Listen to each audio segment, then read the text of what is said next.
In life, we often make quick decisions. We think only our way is right.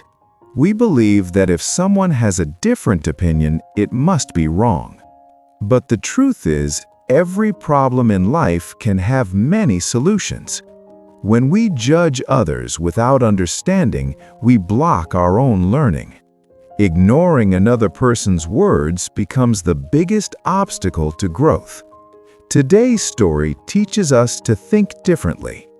It shows how another point of view may not be wrong at all. This lesson comes from a simple answer by a little girl.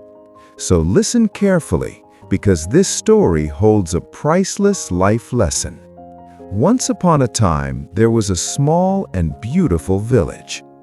In that village lived a lively and cheerful girl named Emily. Emily loved playing with her friends every day. With her small backpack full of books, she went to school happily. Emily loved school, but she struggled with one subject, math. Whenever she tried math, she became confused.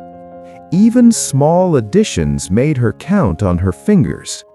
At her age, this was normal, but others learned faster. Slowly, Emily's family began to worry about her math skills. One day, in class, her teacher, Mr. Johnson, asked everyone to draw.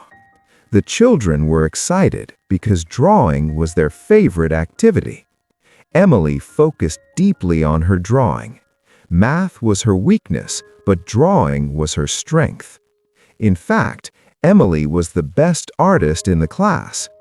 When the drawings were finished, Mr. Johnson checked everyone's work. Some drew friends, some animals, and some colorful shapes. Mr. Johnson encouraged every student with kind words. In Emily's notebook, he wrote praise for her beautiful drawing. Seeing this, Emily felt very happy and proud. She thought how happy her mother would be to see it. After class, the children rushed outside to play and eat. Emily joined her friends at the canteen. There, her math problem appeared again. She struggled to calculate and needed help from friends. Soon, everyone knew Emily was weak in math. Later, the math class began. Mr. Johnson took 3 apples and asked a simple question. If I give you 1 apple, then another, then 1 more, how many? The class answered together, but Emily counted on her fingers. Smiling confidently, she said, 5, sir. The teacher stayed patient and asked using strawberries instead.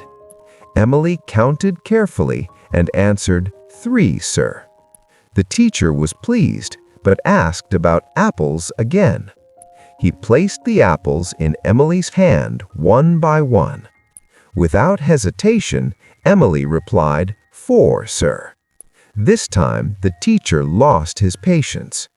He asked why she could count strawberries but not apples. Emily became afraid and spoke softly. She said, because I already had 1 apple in my hand. The teacher realized his mistake and learned a lesson in perspective. If you enjoyed this story, don't forget to like, share, and comment. See you again with a new story.